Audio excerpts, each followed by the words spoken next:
Baik, Assalamualaikum warahmatullahi wabarakatuh. Alhamdulillahilladzi bini'amatihi tatimmus sholihat.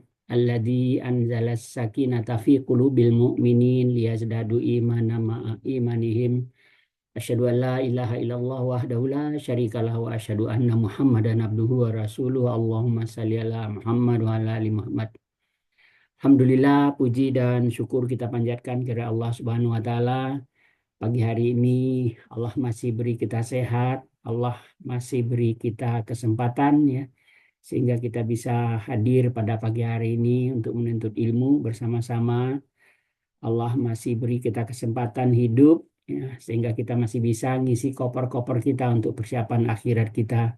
Mudah-mudahan Allah panggil kita dalam menuntut ilmu ini dan Allah panggil kita dalam husnul khatimah insya Allah. Baik Bapak Ibu sekalian, Alhamdulillah pagi hari ini kita bersama Ustadz Wahid Rahman dengan kajian Tazkiyatun Nafs. Baik Bapak Ibu, untuk kita konsentrasi, kita ambil catatan yang perlu kita catat, kemudian kita singkirkan apa yang akan mengganggu konsentrasi kita dalam menerima ilmu dari Ustadz. Kita mulai acara kita dengan sama-sama baca basmalah. Bismillahirrahmanirrahim. Kepada Ustadz kami persilakan Ustadz.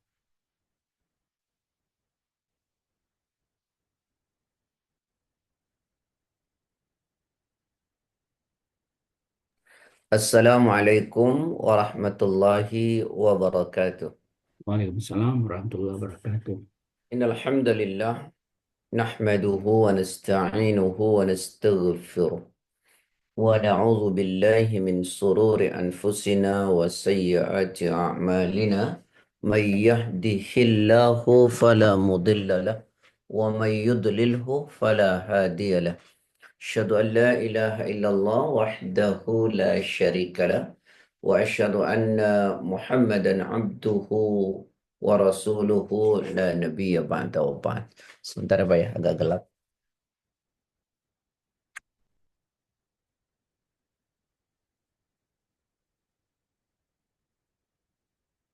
Baik, kita hari ini akan bahas, kita sudah membahas tentang ciri-ciri hati yang sakit, ya. Kemudian kita juga sudah bahas tentang penyebab-penyebab hati kotor, menghadapi cobaan, bagaimana cara hidup bahagia dalam hidup. Hari ini saya akan bahas tentang tanda-tanda hati yang sehat.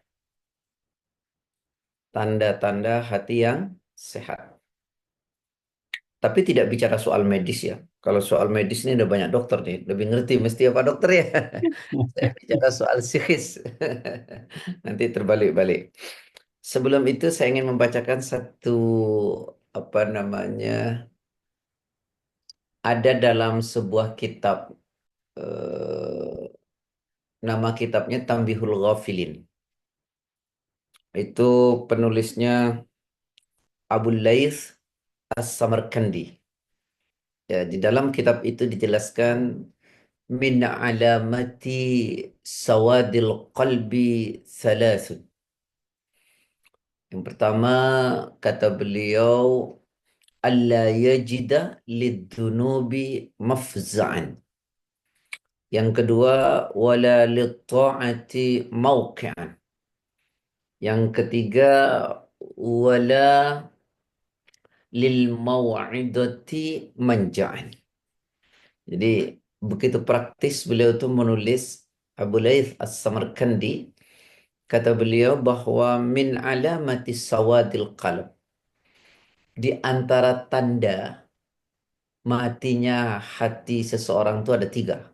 Ini kata beliau ya. Masih menyambung karena kita akan bicara tanda-tanda hati yang bersih.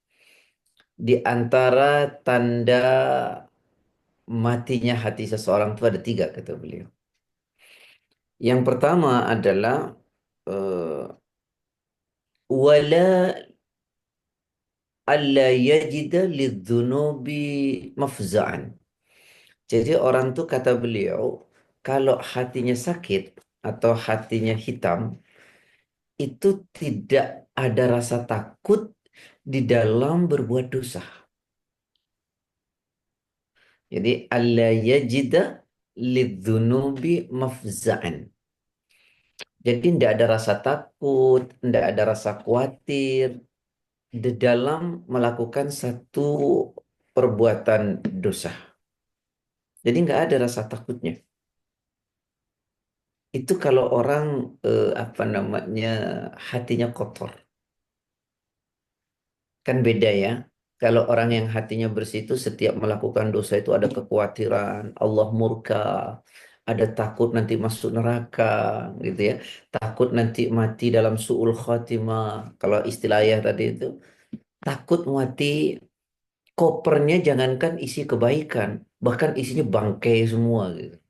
Nah, itu ada kekhawatiran, ada ketakutan bagi orang yang hatinya hidup, tapi tidak dengan orang yang hatinya mati. Jadi tidak ada rasa takut, tidak ada rasa khawatir dalam setiap melakukan perbuatan dosa. Nah, itulah eh, orang yang apa namanya kalau hatinya itu sudah mati gitu ya. Nah, kemudian ada satu ungkapan ulama tuh keren banget. Saya suka apa ya melihat dalam satu ungkapan yang sangat indah. Kata ulama begini. Mali jurhin bimayitin ilam. Apa mali jurhin bimayitin ilam itu bahwa orang kalau sudah mati maka sakit apapun tidak terasa. Gitu. Mali jurhin bimayitin ilam. Luka tak akan terasa sakit bagi orang yang sudah mati. Nah begitulah orang kalau hatinya sudah mati itu ya dia nggak ngerasa apa-apa dalam melakukan perbuatan dosa. Kalau kata anak sekarang, asik aja dalam melakukan dosa. Nggak ada rasa takut, nggak ada khawatir, takut nanti kalau meninggalnya gimana, itu udah ada. Kalau orang yang hatinya sudah hitam, ya, hatinya sudah sakit. Gitu. Jadi nggak ada tuh rasa khawatirnya, takutnya, gelisah. Nanti gimana kalau masuk neraka? Bagaimana kalau mati su'ul khotimah? Bagaimana kalau mati koper masih kosong? Itu nggak ada tuh rasa takutnya tuh. Itu ciri itu kalau sudah begitu, nah berarti hati kita sudah mulai hitam. Beda kalau orang yang hatinya bersih itu rasa khawatirnya itu luar biasa. Rasa takutnya itu luar biasa. Makanya orang-orang bertakwa itu apa ya? Mereka dibayang-bayangi pikiran jahat dari setan, mereka pun segera ingat kepada Allah. Jadi orang kalau mukmin yang baik, hatinya bersih itu, dia selalu apa ya namanya? Kalau ada yang bayang-bayang pikiran sehat, pikiran jahat oleh setan, dia cepat kembalinya kepada Allah.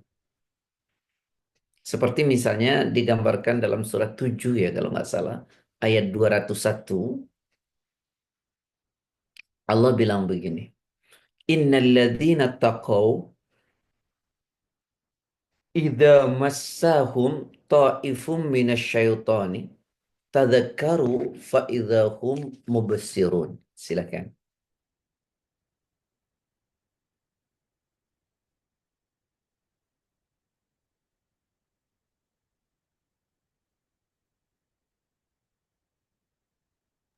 Surat 7, Surat Al-A'raf 201.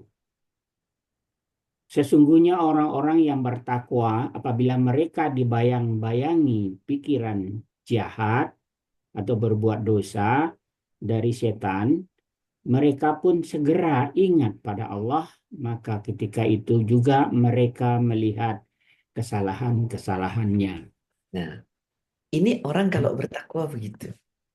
Kata Allah, innalladzina taqaw, sesungguhnya orang-orang yang bertakwa, idza massahum ta'ifum minasyaiton, apabila mereka dibayang-bayangi pikiran jahat atau untuk ingin berbuat dosa, baru pengen itu dibayang-bayangi, digoda oleh setan, apa yang terjadi? Tadzakkaru, mereka pun segera ingat Allah. Fa'idhahum mubsirun. Maka ketika itu juga mereka melihat kesalahan-kesalahannya. Nah, itulah orang kalau hatinya bersih tuh. Jadi kalau dia dibayang-bayangi oleh setan untuk berbuat jahat, untuk berbuat dosa, dia tuh cepat ingat Allah. Saat itu juga dia seolah-olah menyaksikan dia telah berbuat dosa. Gitu. Makanya dikatakan oleh ulama begini ya. Orang tuh kalau hatinya bersih, dua yang dia lakukan. Orang tuh kalau hatinya bersih, saat melakukan dosa diikuti oleh dua hal. Satu, dia bertaubat kepada Allah. Yang kedua, dia tetap berharap kepada Allah agar dosanya dimaafkan. Itu ya. Nah, beda tuh. Tadi kan orang tuh kalau hatinya bersih, orang bertakwa, kalau setan memberikan bayang-bayang pikiran jahat untuk berbuat dosa, dia cepat mengingat Allah dan kemudian dia melihat kesalahannya. Ada nggak orang yang kalau berbuat dosa itu nggak pernah ingat gitu loh. Dia cuek aja. Makanya kata Imam Ibnu Qayyim tuh begini ya. Orang yang terbiasa berbuat dosa, nanti lama-lama dia tidak lagi menganggap dosa itu adalah sebuah dosa. Kalau kata orang Betawi itu udah jadi lalapan.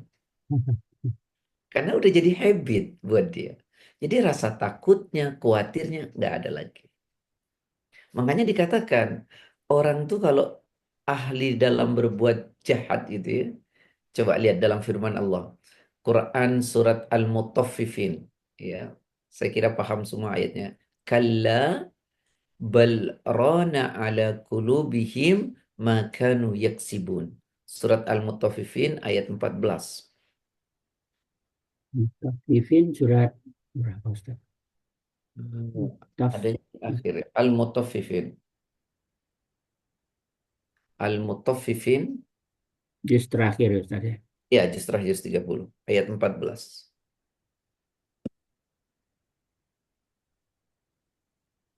Kalla bal rana ala kulubihim ma kanu yaksibun. Surat Al-Mutaffifin surat 83 ayat 14.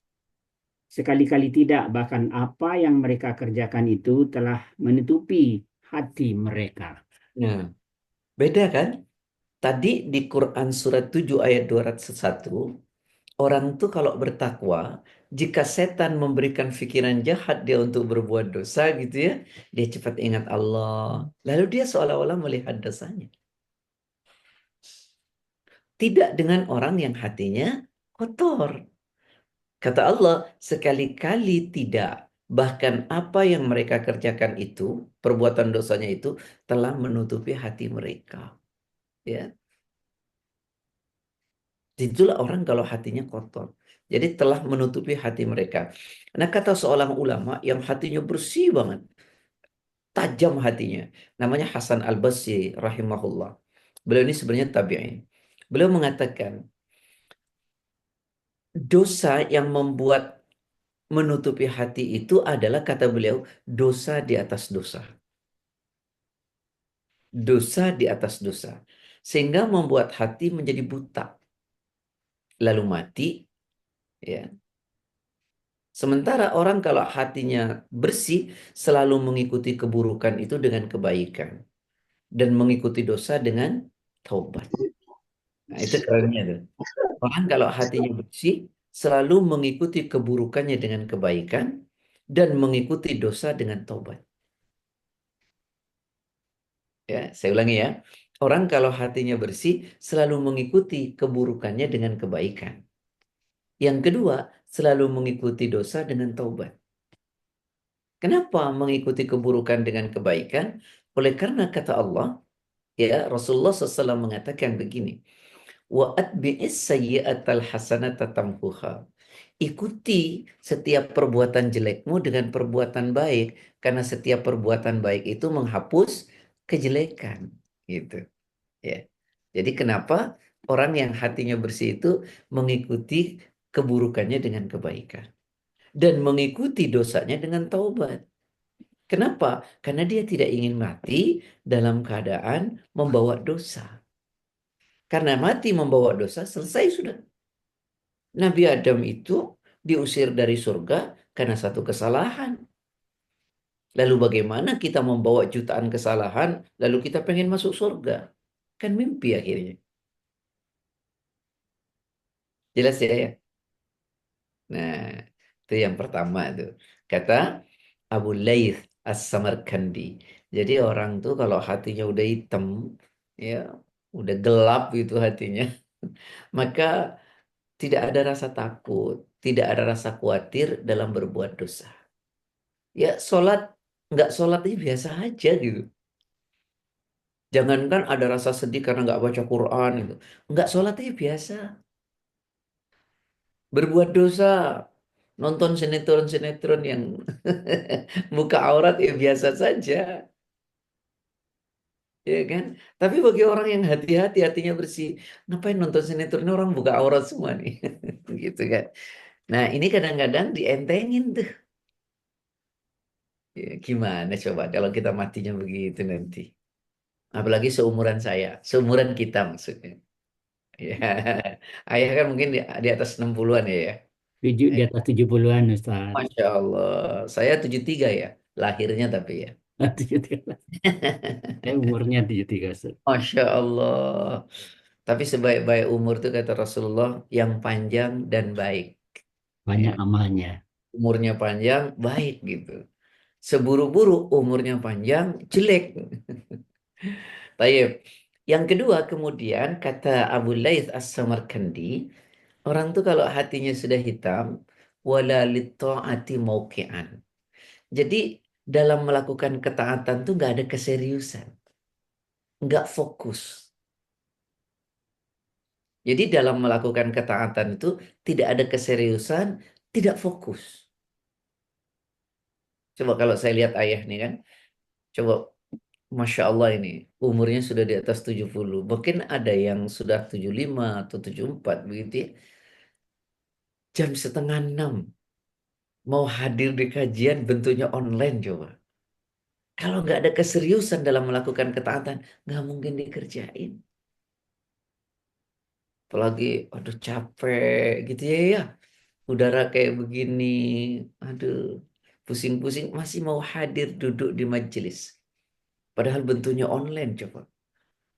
Ini kalau nggak ada keseriusan dalam melakukan ketaatan, nggak mungkin. Dan kenapa serius dalam melakukan ketaatan? Karena hatinya bersih. Kalau hatinya hitam udah nggak ada ya. Coba kan nih gini ya. Saya suka memberi dulu itu para sahabatnya. Ada salah satu contoh sahabat Umar, walaupun ulama berdebat soal validitas hadis ini. Jadi ketika beliau asik bekerja di ladangnya, lalu kemudian tertinggal satu rakaat. Tertinggal satu rakaat salat asar. Begitu serius dalam ketaatan tuh, sampai beliau apa? Saya akan berikan tuh kebun kepada orang lain karena gara-gara kebun itu saya ketinggalan satu rakaat. Coba bayangkan itu. Pernahkah kita seperti itu? Aduh jauh banget, cuek aja. Bahkan dunia kita kalah dengan apa? Kalah dengan ibadah kita kalah dengan kepentingan dunia kita. Kita abai. Coba ada seorang sahabat yang dia karena ketiduran nggak sholat tahajud, maka besoknya diganti dengan sholat malam satu malam penuh. Gara-gara ketiduran tidak sholat tahajud, lalu nanti tahajudnya besoknya diganti dengan sholat satu malam penuh. Kenapa? Karena keseriusan dalam melakukan ketaatan. Itu kenapa? Hatinya bersih. Tapi bagi orang yang hatinya kotor, nggak akan ada keseriusan dalam ketaatan. Coba deh ya, kita di jalan nih. Ya 15 menit lagi sudah mau azan zuhur nih. Itu sibuk cari masjid tuh. Kenapa? Karena hatinya bersih. Tapi ada orang udah azan setengah jam, kok nggak sholat, nggak sibuk cari masjid, masih ada waktu katanya. Itu ciri hatinya sudah kotor, sehingga tidak ada keseriusan dalam melakukan ketaatan. Sholat duhurnya setengah tiga. Bahkan ketika melakukan ibadahnya pun, dia abai. Dia sholat, nggak ada ingat Allah sama sekali. Kemana-mana. Nah itu ciri tuh kalau hati sudah hitam. kata Abu Laith As-Samarkandi. Ya, jadi mestinya orang yang hatinya bersih itu adalah orang yang apa ya serius dalam melakukan ketaatan. Ya. Orang hatinya kotor, tidak ada keseriusan dalam melakukan ketaatan, cuek aja.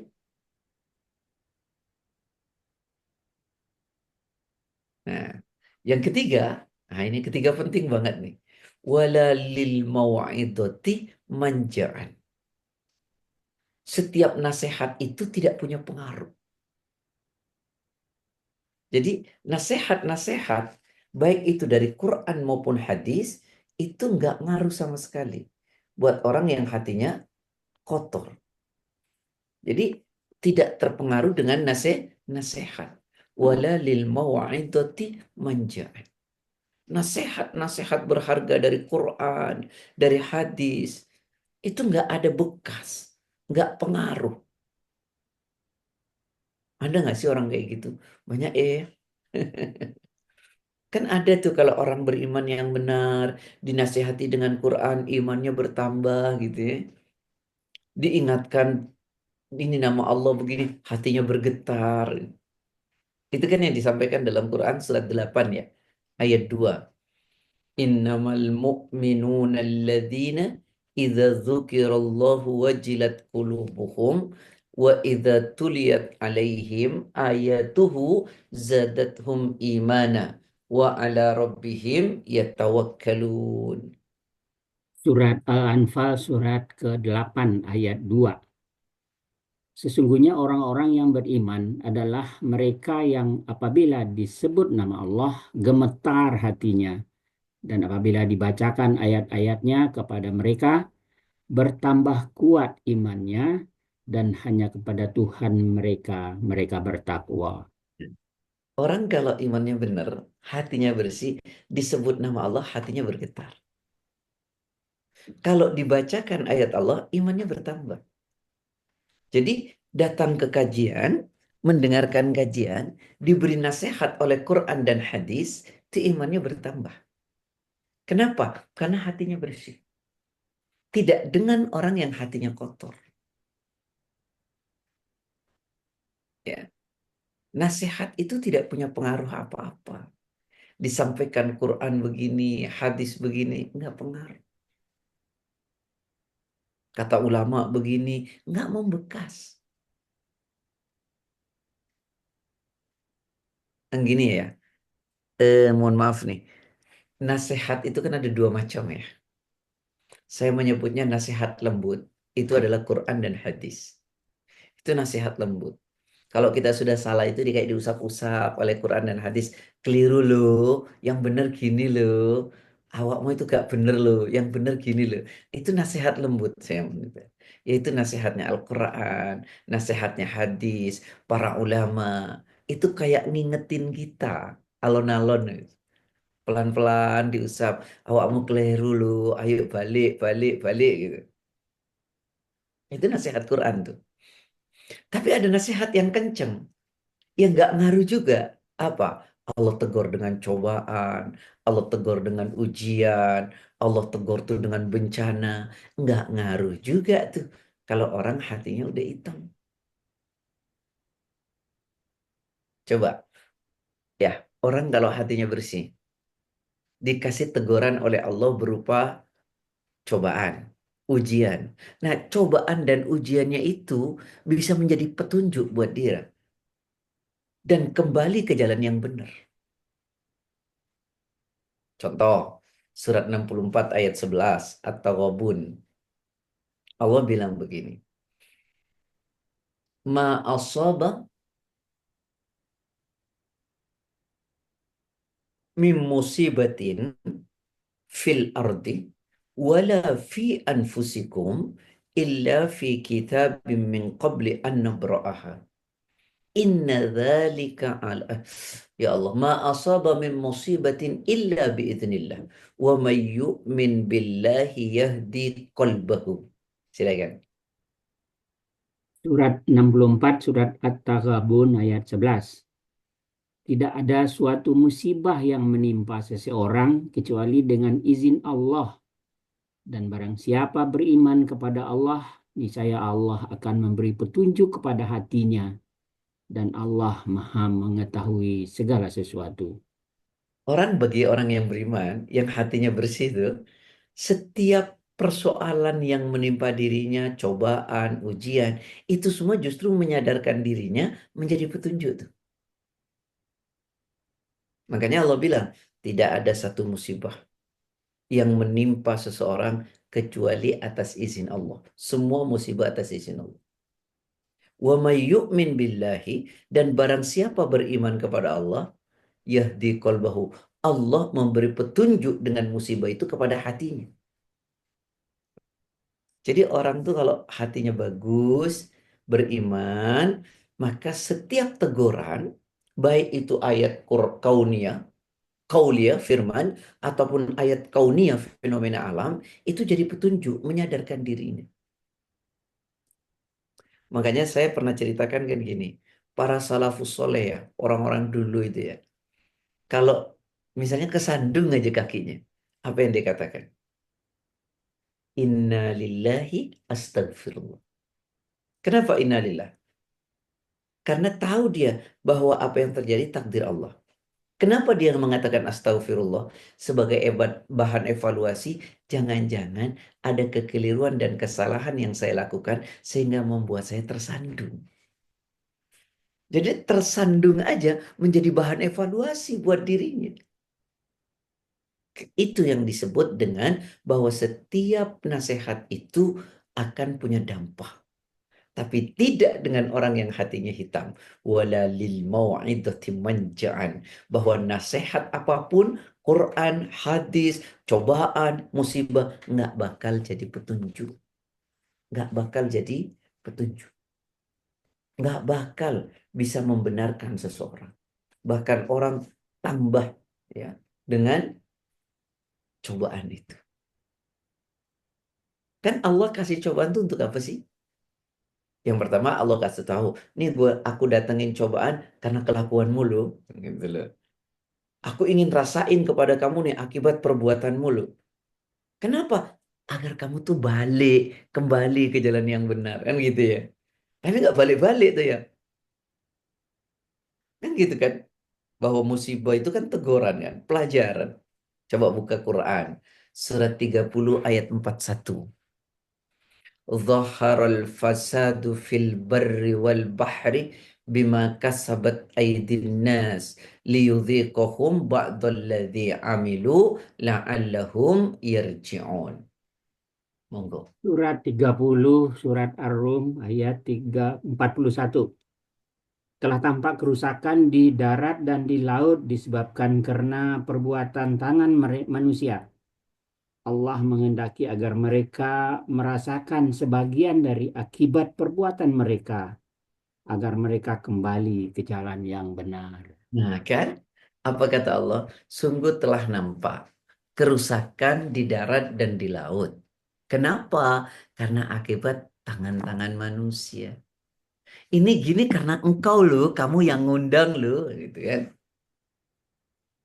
Allah ingin merasakan sebagian kecil dari akibat perbuatan mereka. Kenapa Allah beri? Agar mereka kembali ke jalan yang benar. Tapi ya, bagi orang yang hatinya kotor, nasihat seperti apapun tidak ngaruh. Beda dengan orang yang hatinya bersih. Oh iya ya, mungkin ini ada kesalahan gitu. Tapi orang yang hatinya kotor enggak. Contoh, orang hatinya sombong itu kan kotor ya. Ini dikasih nasihat oleh Allah, Quran. Ini dikasih nasihat nih, dikasih cobaan, ujian, bencana. Nggak ada ngaruh tuh ya. Coba buka Quran. Surat ke-7 ayat 146. Saya itu lebih senang ngasih contoh dari Quran ya, dari hadis gitu ya. Kalau ngasih contoh orang nanti malah masalah ya. Apa kata Allah? Sa'asrifu an ayati alladzina yatakabbaruna fil ardi bighairil haq wa iyarau kulla ayatin la yu'minu biha wa iyaraw sabilal rusydi la yattakhiduhu sabila wa iyaraw sabilal ghayyi yattakhiduhu sabila. Silakan. Surat 7, surat Al-A'raf ayat 146. Akan aku palingkan dari tanda-tanda kekuasaanku orang-orang yang menyombongkan diri di bumi tanpa alasan yang benar. Kalaupun mereka melihat sesuatu tanda kekuasaanku, mereka tetap tidak akan beriman kepadanya. Dan jika mereka melihat jalan yang membawa kepada petunjuk, mereka tidak akan menempuhnya. Tetapi jika mereka melihat jalan kesesatan, mereka menempuhnya. Yang demikian adalah karena mereka mendustakan ayat-ayat kami dan mereka selalu lengah terhadapnya. Aku akan palingkan, kata Allah, orang dari tanda-tanda kebesaranku, orang-orang yang menyombongkan dirinya di muka bumi tanpa alasan yang benar.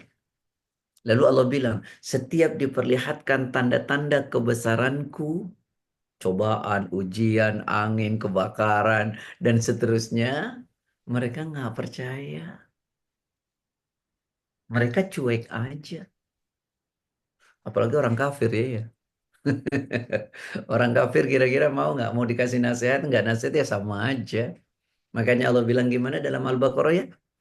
Innal ladzina kafaru sawa'un alaihim a'andzartahum am lam tunzirhum la yu'minun. Sama saja bagi orang kafir. Kamu kasih nasihat atau tidak ya mereka nggak bakal beriman. Mau dikasih bencana kayak apa aja nggak bakal beriman kepada Allah. Kenapa?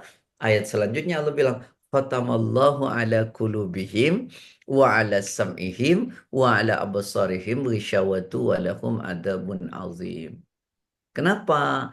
Karena Allah telah mengunci mati pintu hati mereka. Allah sudah tutup telinganya, matanya, dan bagi mereka siksa yang teramat pedih. Udah tahu nih, ini kejadian luar biasa nih.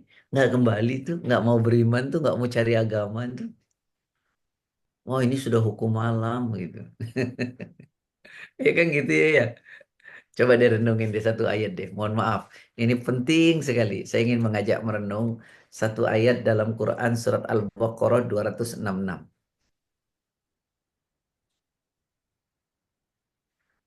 Sudah ketemu belum? Ayawaddu ahadukum an takuna lahu jannatun min nakhili wa a'nabin tajri min tahtihal anharu lahu fiha min kulli thamarat wa asabahul kibaru wa lahu durriyatun du'afa'u fa asabaha i'sarun fihi narun fahtaraqat kadzalika yubayyinullahu lakumul ayati la'allakum tatafakkarun. Surat Al-Baqarah 2 ayat 266. Adakah salah seorang Adakah salah seorang di antara kamu yang ingin memiliki kebun kurma dan anggur yang mengalir di bawahnya sungai-sungai? Di sana dia memiliki segala macam buah-buahan. Kemudian datanglah masa tuanya, sedang dia memiliki keturunan yang masih kecil-kecil. Lalu kebun itu ditiup angin keras yang mengandung api sehingga terbakar. Demikianlah Allah menerangkan ayat-ayatnya kepadamu agar kamu memikirkannya. Coba renungkan. Apakah kamu pengen memiliki kebun, rumah mewah, yang keren-keren gitu ya, yang mengalir di bawahnya sungai-sungai? Kau ingin kekayaan itu? Iya. Lalu datang masa tuamu dan kamu memiliki keturunan.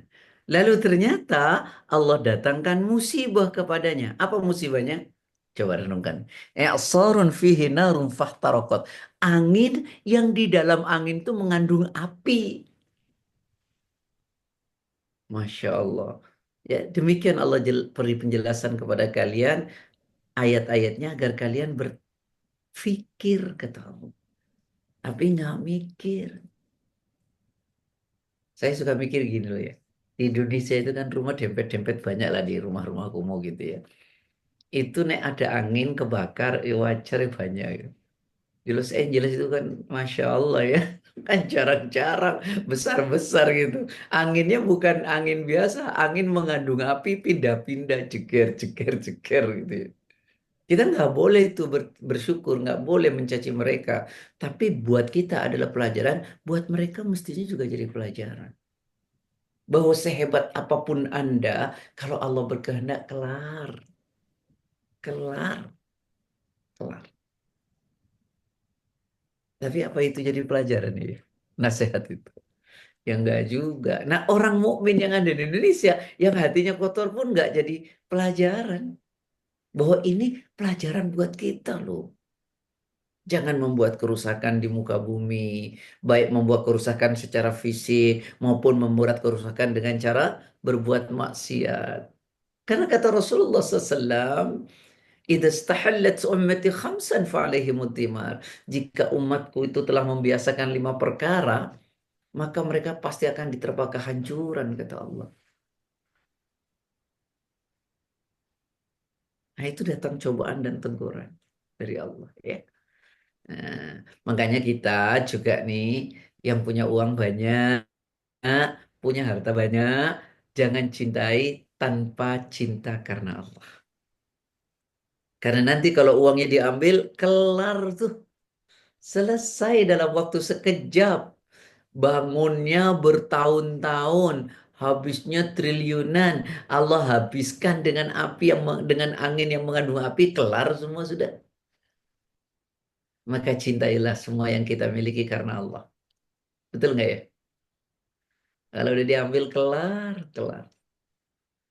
Yuk cintai semuanya karena Allah. Karena kalau tidak nanti Allah ambil, selesai.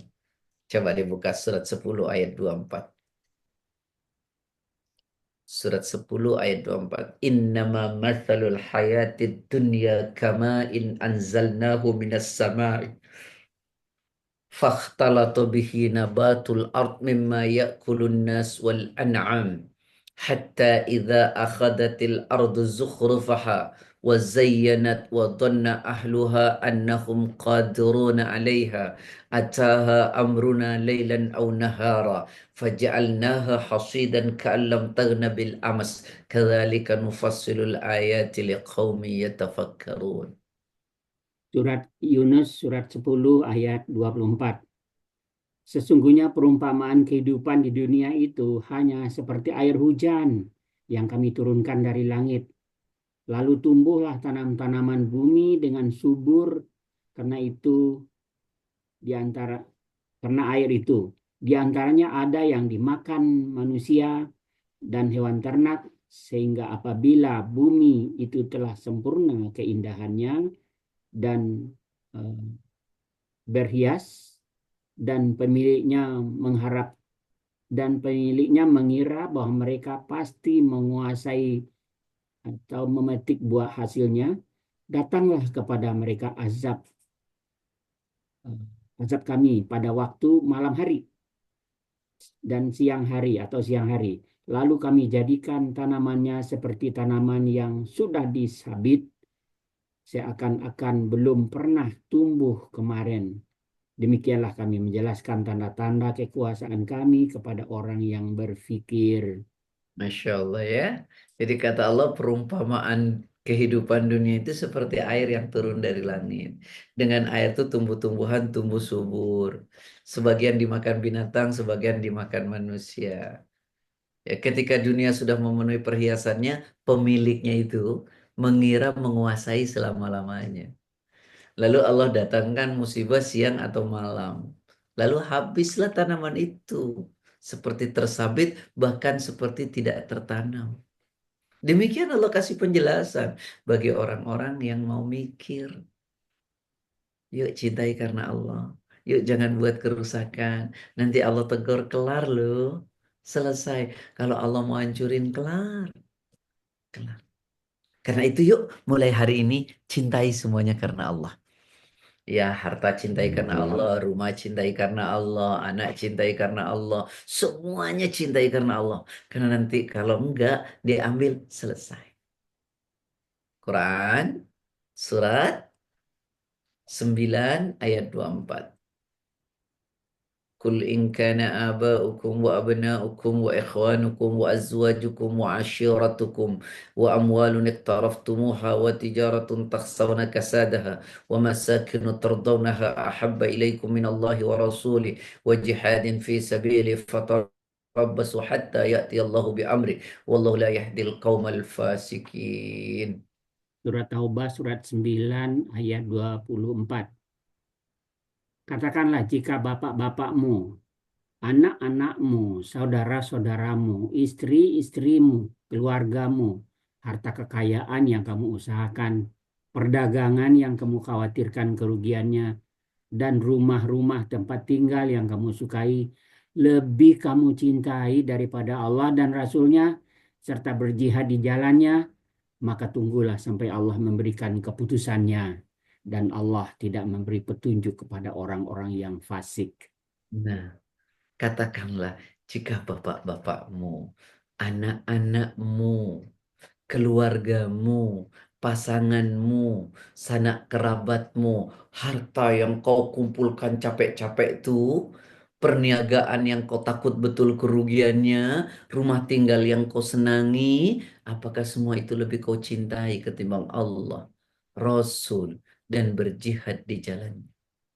Jika itu yang kamu lakukan, tunggu kata Allah sampai aku mendatangkan keputusan. Ketika diambil oleh Allah selesai, kelar. Tuh. Jadi kembali ayah bunda sekalian bahwa cirinya orang tuh kalau hatinya udah hitam, satu, nggak ada rasa takut dalam berbuat dosa. Yang kedua apa tadi ya? Tidak ada keseriusan dalam ketaatan. Yang ketiga, nasihat itu nggak membekas, nggak ada pengaruhnya. Mau dibacain Quran, hadis, ditegur dengan alam, nggak ngaruh, nggak ngaruh. Nah, ini bahan evaluasi buat kita tuh. Kalau udah begitu, berarti hati kita tuh hitam. Kalau udah gitu, yuk cepet bersihin, cepet bersihin, dikumbah. Caranya, Ustaz. Nah, ini dia nih cara ngebersihkan hati. Ya, gimana cara ngebersihin hati? Belum kelar itu ya? Bukannya udah ya? Tanda-tanda hati yang sakit. Nah, jadi cara ngobatin hati yang sakit belum? Belum rasanya, Ustaz. Belum ya. Baik. Ikhwani wa ikhwati fillah yang dirahmati oleh Allah Subhanahu wa taala. Yuk kita bersihkan hati kita. Dengan apa cara ngebersihinnya? Nih, obat penyakit hati namanya. Kalau minta resepnya sama dokter mestinya ya. Dikasih dokter nanti resep. Ya Pak Dokter ya? Pak Dokter. Dikasih resep. Nah gitu. Nah ini resepnya dari Quran dan hadis ini. Agar hati kita menjadi bersih. Jadi temanya hari ini kita teruskan sampai nanti bulan depan. Yaitu cara membersihkan penyakit hati. Cara mengobati penyakit hati. Nah itu temanya ya. Jadi kita nggak jadi cerita tentang ciri-ciri hati yang bersih nanti setelah ini. Ya, baik. Gimana caranya? Apa sih obat hati itu? Obat hati yang sakit. Yang pertama, kata ulama, hendaklah kita mentauhidkan Allah, menjauhkan dari sifat syirik. Yang pertama, mentauhidkan Allah dan menjauhkan dari sifat syirik.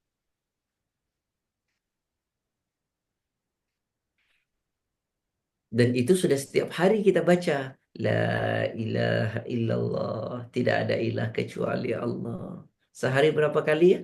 Minimal? 10 kali.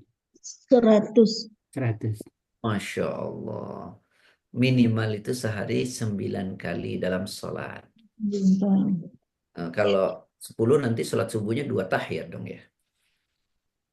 Oh, Yang 100 itu bagus, dikirnya luar biasa. Ya. Taib. Jadi sampai Allah tuh bilang begini, saking orang itu dimotivasi untuk mentauhidkan Allah. man qala akhiru kalamihi la ilaha illallah dakhala. Siapa yang akhir hayatnya membaca la ilaha illallah, maka dia pasti masuk surga. Makanya kenapa kita diajarin. Kalau ada orang yang meninggal, kita talkin kan? Lakinu mautakum. Talkinkan mereka yang meninggal dengan apa? La ilaha illallah. Terus begitu. Jangan dibaca begini. Kan banyak kita menyaksikan tuh kadang-kadang ada orang udah sakaratul maut gitu ya. Kita talkinnya begini. Allah, Allah, Allah. Kan banyak tuh yang begitu tuh. Nggak ada tuh syariatnya tuh. Nabi mengatakan, lakinu mautakum la ilaha illallah. Talkinkan mereka dengan kalimat la ilaha illallah. Itu sempurna Nabi ajarkan. Ya, jadi jangan ngarang sendiri. Kadang-kadang kita, kenapa kok Allah Allah saja? Iya dia nggak bisa ngikut. Kata siapa? Itu mengikuti dalam dirinya. Ya. Nanti kalau meninggalnya la ilaha lalu meninggal nggak sampai kalimat Allah, nggak ada. Sudah Nabi ajarkan lakinu mautakum la ilaha illallah. Talkinkan mereka yang sakaratul maut itu dengan kalimat la ilaha illallah. Tapi nggak boleh terus menerus. Terus menerus itu maksudnya nggak gini, la ilaha illallah, la ilaha illallah, la. Jangan. Jadi kita baca, beri kesempatan dia mengulang, ngikutin. Terus kemudian kita baca lagi. La ilaha illallah. Kita diam.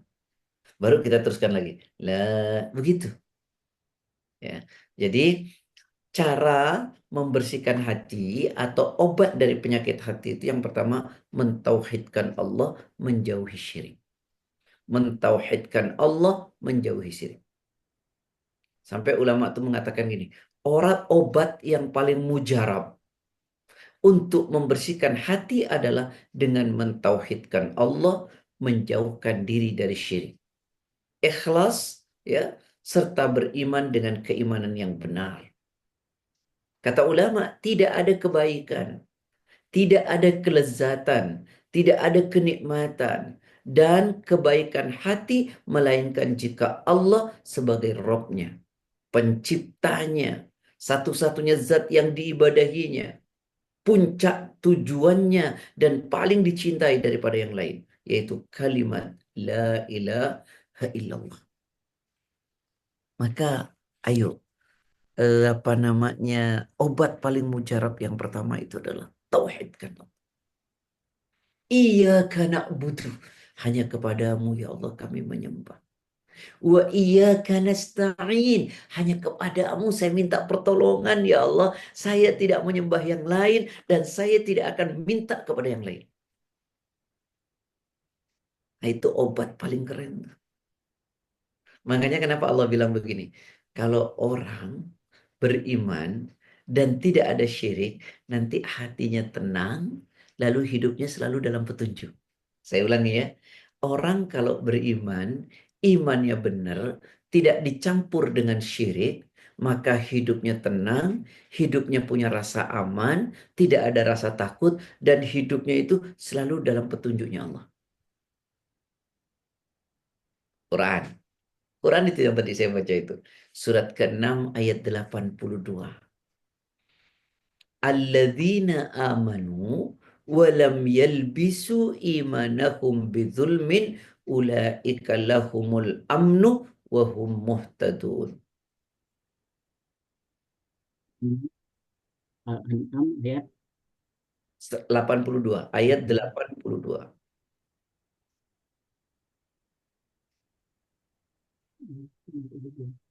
ya, surat Al-An'am surat 6 ayat 82. Orang-orang yang beriman dan tidak mencampurkan iman mereka dengan syirik, mereka itulah orang-orang yang mendapat rasa aman dan mereka mendapat petunjuk. Nah, kata Allah orang-orang yang beriman, yang tidak mencampur adukkan imannya dengan syirik. Tauhidnya benar tuh. Maka mereka itulah orang yang hidupnya mendapatkan rasa aman. Sehingga nggak ada kekhawatiran, nggak ada ketakutan. Hidupnya optimis terus. Dan mereka itulah orang yang senantiasa mendapat petunjuk dari Allah. Siapa mereka? Adalah orang yang mentauhidkan Allah. Orang yang mentauhidkan Allah. Maka cara yang pertama untuk bersihkan hati, tauhidkan Allah. Dengan apa? Dengan beribadah kepada Allah. Karena kata ulama begini ya, dengan mentauhidkan Allah, hati menjadi hidup, hati menjadi sehat, hati menjadi selamat, dan hati menjadi bahagia. Ya, jangan sekali-kali dicampur dengan syirik. Dan kita tahu kan, nanti saat kita meninggal, apa yang ditanya oleh Allah? Yang pertama itu ditanya, siapa Robmu? Bagaimana kita beribadah kepada Allah? Bagaimana kita mengikuti Nabi Muhammad Sallallahu Alaihi Wasallam? Maka obat paling mujarab ya untuk membersihkan hati, yuk tauhidkan Allah. Baca la ilaha illallah. Beribadah kepada Allah. Baca la ilaha illallahnya jangan di mulut saja, masuk ke dalam hati kita. Itu menjadi obat paling mujarab. Sampai-sampai karena kalimat itu, engkau meninggal mengucapkan itu di akhir hayatmu, kau pasti masuk surga. Man qala akhiru kalamihi la ilaha illallah dakhala jannah. Barang siapa yang akhir hidupnya membaca la ilaha illallah, maka dia akan mendapatkan surga. Masya Allah ya. Nah, jadi cara membersihkan hati yang pertama, tauhidkan Allah. Iyyaka na'budu wa iyyaka nasta'in. Hanya kepadamu kami beribadah, menyembah ya Allah. Dan hanya kepadamu saya minta pertolongan. Saya tidak minta kepada yang lain. Begitu mestinya orang mukmin. Tapi kitanya aneh juga sih ya kadang-kadang masih minta kepada yang lain. Itu saya nggak ngerti. Coba buka deh Quran. Surat 39 ayat 2 atau 3 saya lupa itu. Zumar ya. Ala lillahi dinul khalis. Surat 39 Az-Zumar ayat 3 kalau nggak salah. Alhamdulillahi Lillahi ladzi. dinul khalis. Betul? Betul. Ya, Ayat 3. silakan. Surat Az-Zumar, surat 39 ayat 3. Ingatlah, hanya milik Allah agama yang murni dari syirik. Dan orang-orang yang mengambil pelindung selain dia berkata, kami tidak menyembah mereka, melainkan berharap agar mereka mendekatkan kami kepada Allah dengan sedekat-dekatnya. Sungguh Allah akan memberi putusan di antara mereka tentang apa yang mereka perselisihkan. Sungguh Allah tidak memberi petunjuk kepada pendusta dan orang yang sangat ingkar. Nah, hanya milik Allah agama yang bersih dari syirik. Lalu coba lihat. Dan mereka yang mengambil pelindung selain Allah, mereka berkata, saya tidak menyembah mereka. Tapi saya hanya ingin menjadikan mereka itu sebagai media untuk mendekatkan diri saya kepada Allah. Nggak boleh. Kan ajaib sekarang nih ya. Mohon maaf ya. Ada orang minta ke kuburan. Bukan nggak boleh ziarah loh. Ziarah itu boleh, sunnah. Tapi minta ke kuburannya itu ya nggak boleh. Coba ya. Orang meninggal itu mandi atau dimandiin? In, Pakai baju atau dipakein? dipakein, Sholat atau disolatin? disalatin. Ngubur atau dikuburin? Tuh kok kita minta itu gini aneh kan? Ayo coba renungin deh. Pelan-pelan deh. Kita ini kebanyakan diajarin hurufat sama tahayyul. Jadi ngaco pemahaman agama kita. Ini saya nggak keras. Karena ini memang mentauhidkan Allah tuh begitu. Nanti kalau kita mentauhidkan Allah, hati kita bersih.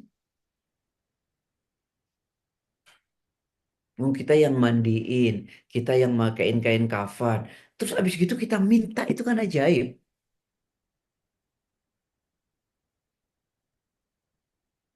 Tapi datang berziarah boleh loh. Tujuannya apa? Satu, ucapkan salam. Dua, suruh doain kata Nabi orang yang dikubur, bukan kita minta. Lalu yang ketiga, kita ingat meninggal. Itu kata Nabi kan. Nah, cuman kadang-kadang kita ini banyak lebay sih beragama ya, berlebih-lebihan, banyakkan hurufat sama tahayul. Sampai itu saya pernah dengar cerita itu di YouTube apa dia mana itu saya lupa itu. Ada ini meninggal, terus di samping kuburannya itu orang baru meninggal, ditanya oleh malaikat, berisik. Katanya dibilang, kamu jangan berisik, ganggu si ini katanya. Ini ngawur banget coba. Segitunya lah kita mendewakan seseorang. Bahkan bisa memadamkan api neraka katanya. Astagfirullah. Siapa dia? Nah inilah, kita ini belajar agamanya banyak dilenceng-lencengin. Baik, kembali ayah bunda sekalian. Yuk, kalau hati kita mau bersih, jalan pertama gimana? Tauhidkan Allah. Jangan menyekutukan Allah. Tauhidkan Allah. Qul huwallahu Allahus samad. Lam yalid wa lam yulad wa lam yakul lahu kufuwan ahad. Eh, karena nanti gini ya, kalau kita sudah syirik, ya, mohon maaf ini penting untuk saya sampaikan, ya. Kalau kita sudah syirik, amalan-amalan kita itu bisa musnah, hilang.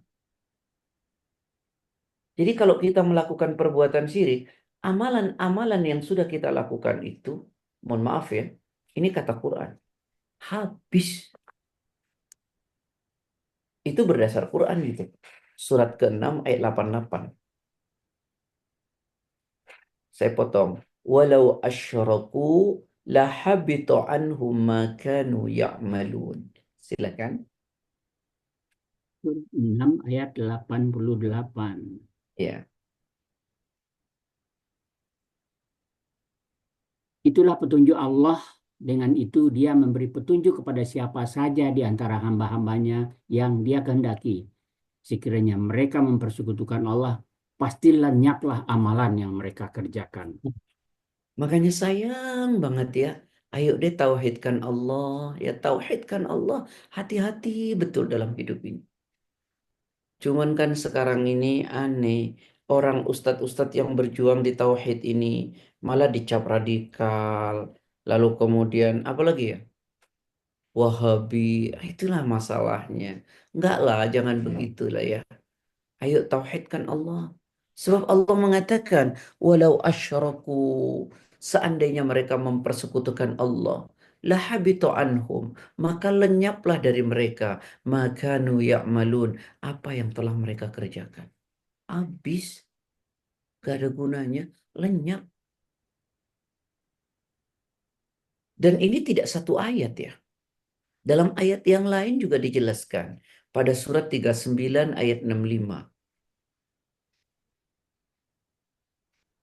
Surat 39 ayat 65 Az-Zumar.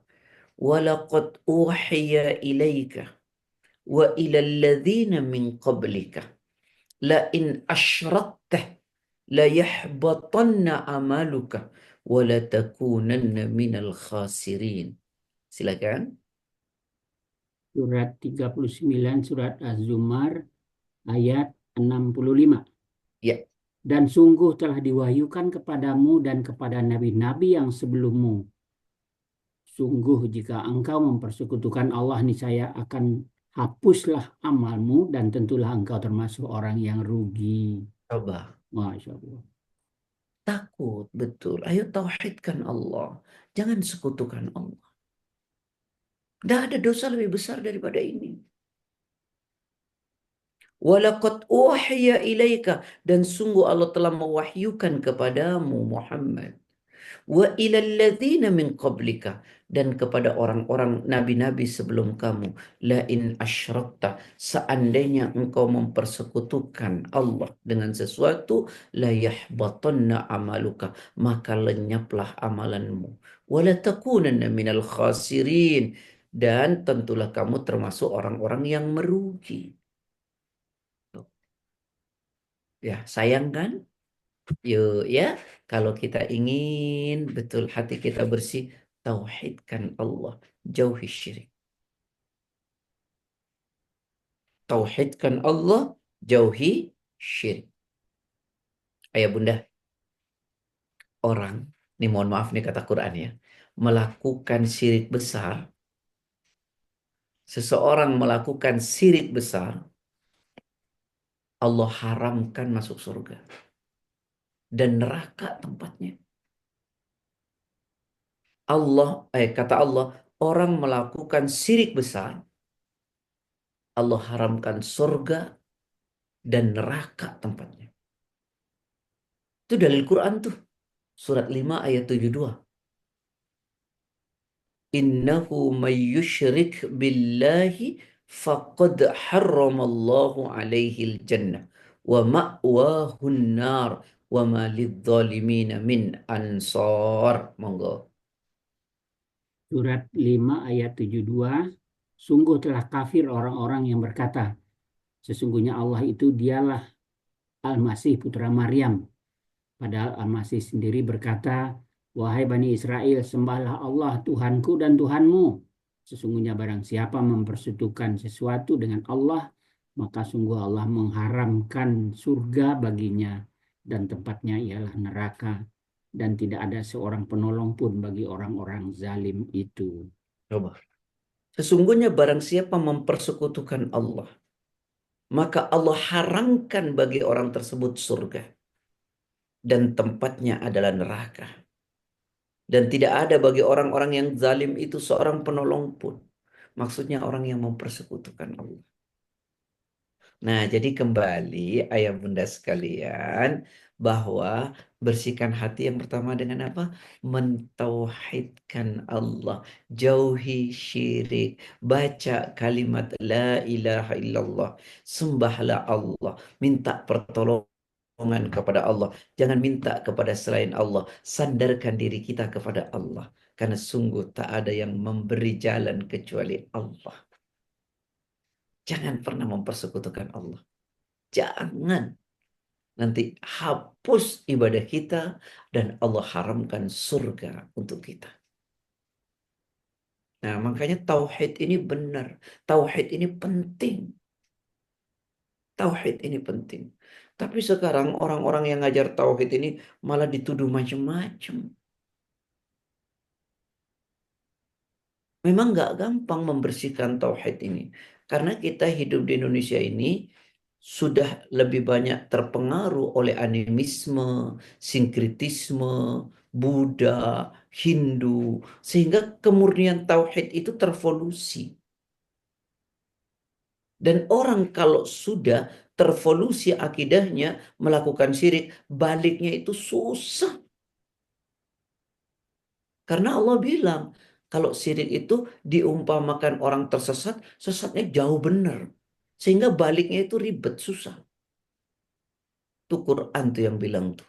Surat 4 ayat 116.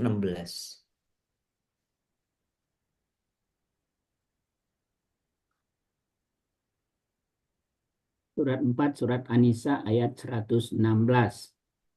Allah tidak akan mengampuni dosa syirik atau mempersekutukan Allah dengan sesuatu.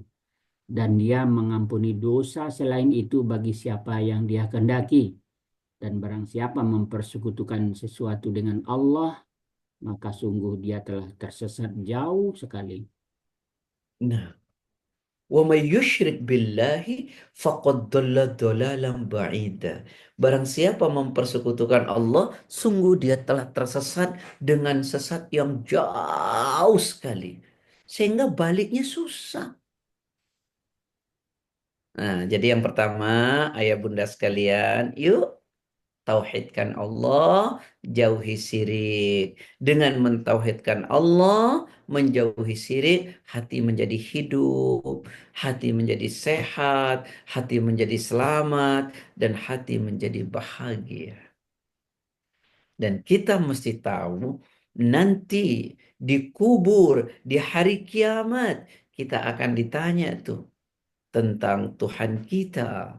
Bagaimana kita beribadah kepada Allah dan bagaimana kita mengikuti Nabi Muhammad Sallallahu Alaihi Wasallam. Dapat satu, dua, tiga, empat, lima, insya Allah bulan depan. Ya, silakan kalau mau tanya jawab ya.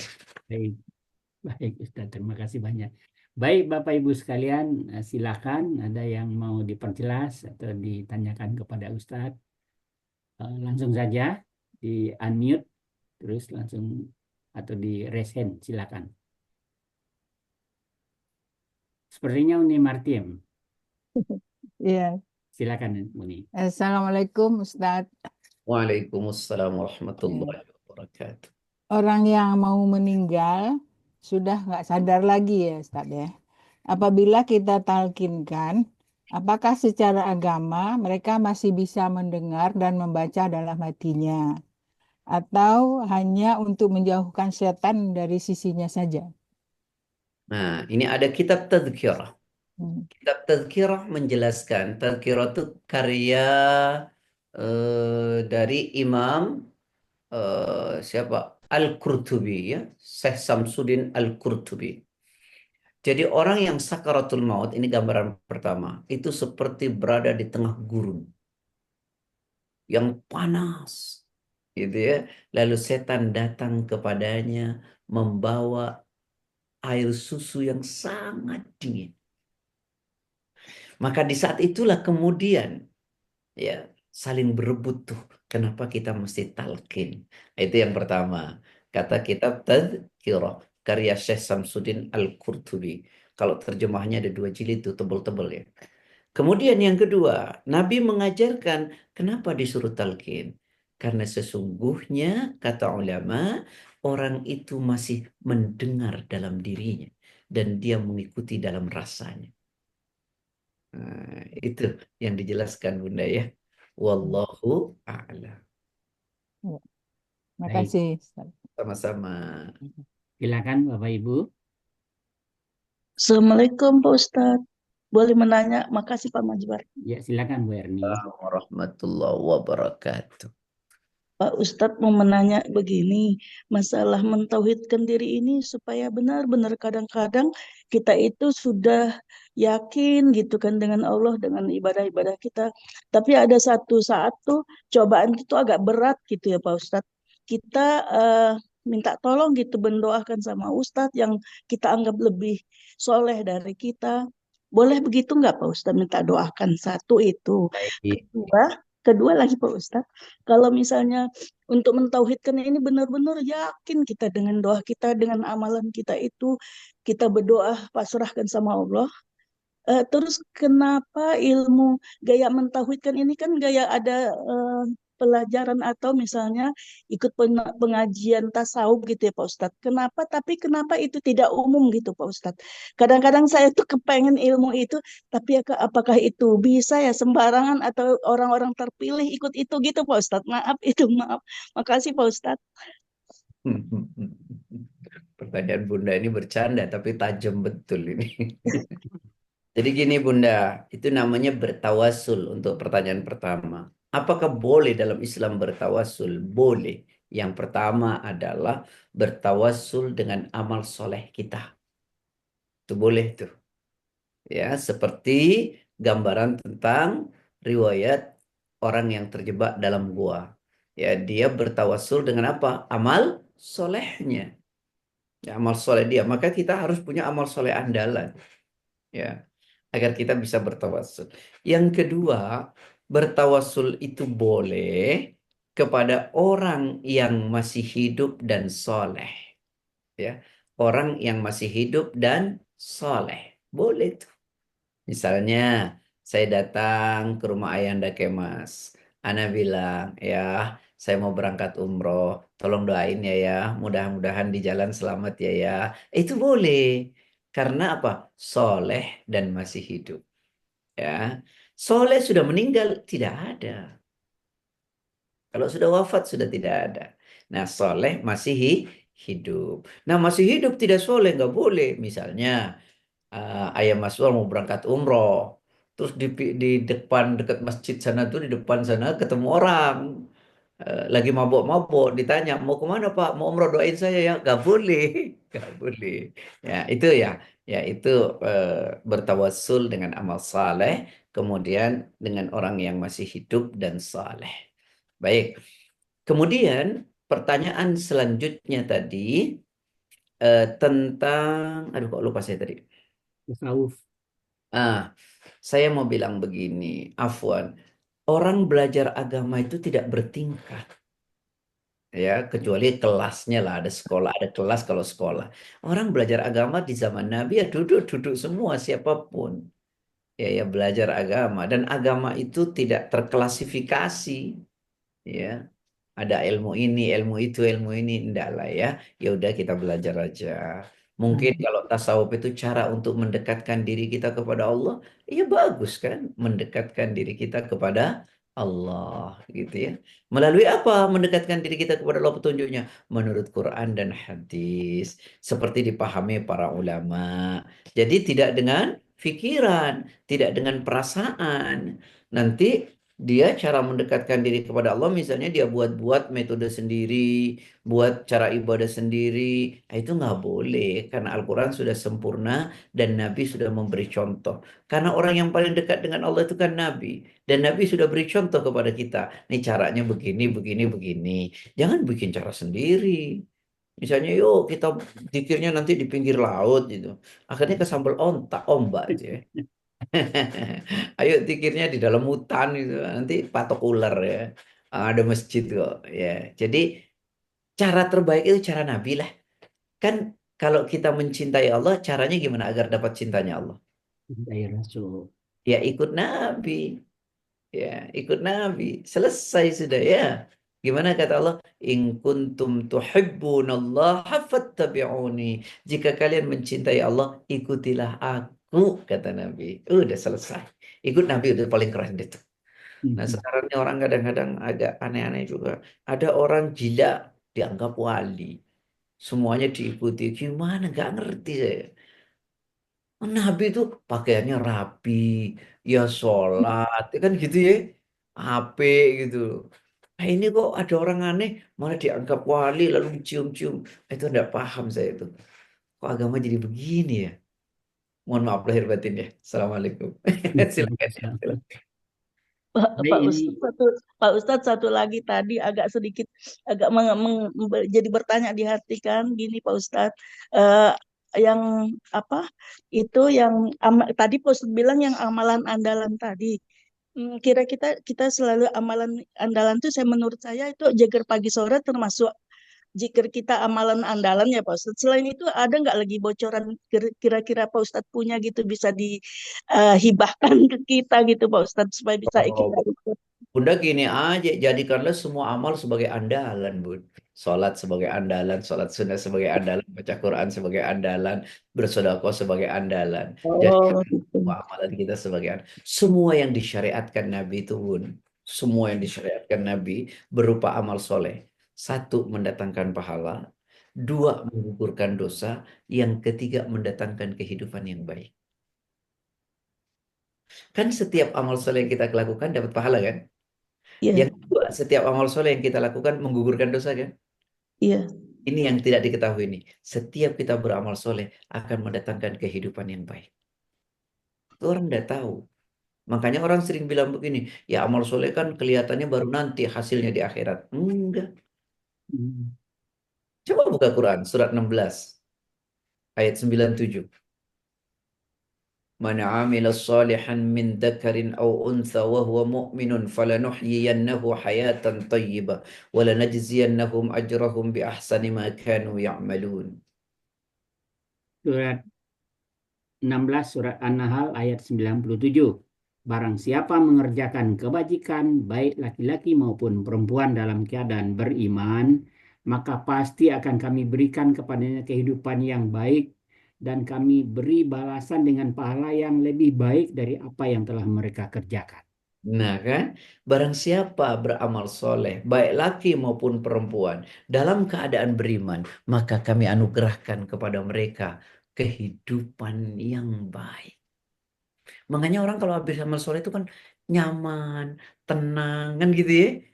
Sebaliknya, habis berbuat dosa, nggak tenang, takut, khawatir, gelisah. Gitu.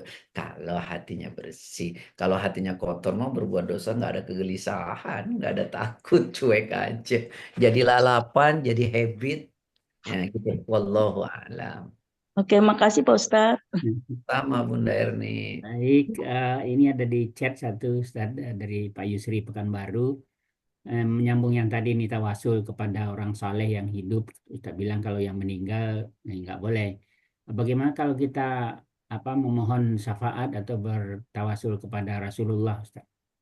Ini minta syafaat itu nanti di hari kiamat. Gitu. Kalau datang kepada Rasulullah gimana? Ya ucapkan salam. Assalamualaikum ya Rasulullah. Ya. Jadi jangan ngikuti orang-orang tuh. Nabi datang nih, Nabi mengunjungi saya ke Tarim, Nabi begini. Nggak ada itu cerita itu. Siapa dia didatengin Nabi? Ada juga dia datang ke Nabi. Ya jangan jangan berlebih. Ya kita mengikuti Rasulullah Sallallahu Alaihi Wasallam. Ya kita mengikuti Rasulullah. Bentuk cinta kepada Rasulullah itu ada empat. Satu, membenarkan semua yang datang dari Nabi. Dua, kemudian mengikuti Nabi. Yang ketiga, menjauhi apa yang dilarang oleh Nabi. Yang keempat, beribadah kepada Allah yang disyariatkan oleh Nabi. Itu bentuk cinta kita kepada Nabi. Ya, ya kita bersolawat kepada Nabi. Kata Nabi, siapa bersolawat kepadaku sekali, maka Allah bersolawat kepadanya 10 kali. Itu wallahu alam. Minta syafaat kepada Nabi. Iya harus itu agar nanti di hari kiamat kita ditolong. Oh, ayahanda di Pekanbaru rupanya. Saya baru dari Pekanbaru tuh. Saya kemarin tablik akbar sampai ke Dumai. Insya Allah. Pertamina Dumai ya. Oh, ada. Baik, Itu pokoknya. silakan Bapak Ibu, masih ada? Kayaknya Pak Dokter nih, Pak Akib. Ya, silakan Pak, di-unmute dulu Pak Akib.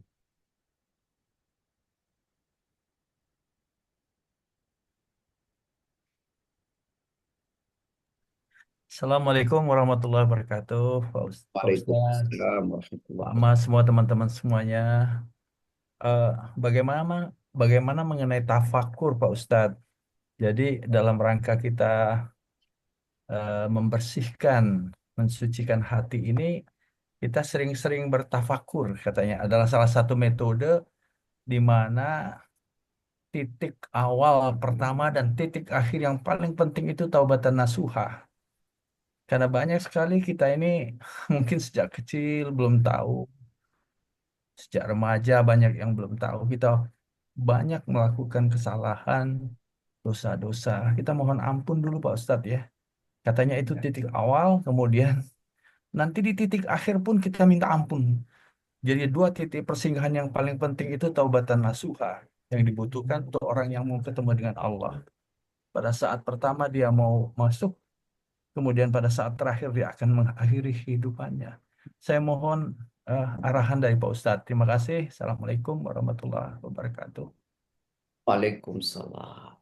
Itu bagian ketiga nanti dalam membersihkan hati. Jadi bagian pertama mentauhidkan Allah, bagian kedua itu menghapus atau menghilangkan kotoran-kotoran. Nah, kotoran terbesar itu adalah kotoran dosa. Dengan apa kotoran dosa dihilangkan?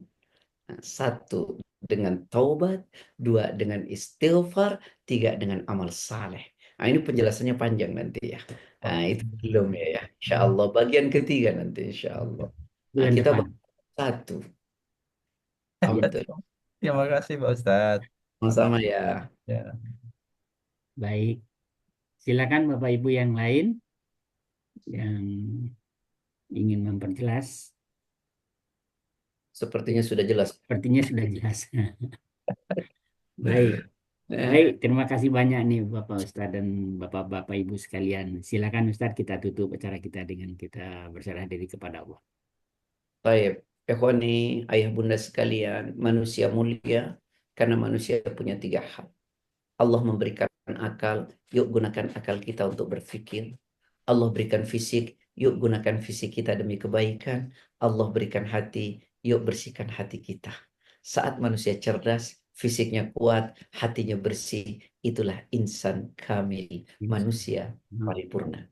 Semoga Allah merahmati kita semua. Demikian yang dapat saya sampaikan. Benar dari Allah, salah khilaf saya. Assalamualaikum warahmatullahi wabarakatuh. Waalaikumsalam Waalaikumsalam warahmatullahi wabarakatuh. Terima kasih banyak Ustadz. Bapak Ibu sekalian, kita tutup acara kita pagi hari ini dengan sama-sama berhamdalah dan doa kafaratul majlis. Alhamdulillahi alamin. Subhanakallahumma wa bihamdika asyhadu an la ilaha illa anta astaghfiruka wa atubu ilaik. Assalamualaikum warahmatullahi wabarakatuh. Waalaikumsalam warahmatullahi Terima kasih banyak Ustadz. Sampai ketemu pekan depan. Makasih Pak Elvi, Ibu sekalian. Ustadz, Bu Mama Terima kasih, juga Pak Mas. terima kasih. Terima kasih semuanya, Bapak Ibu sekalian.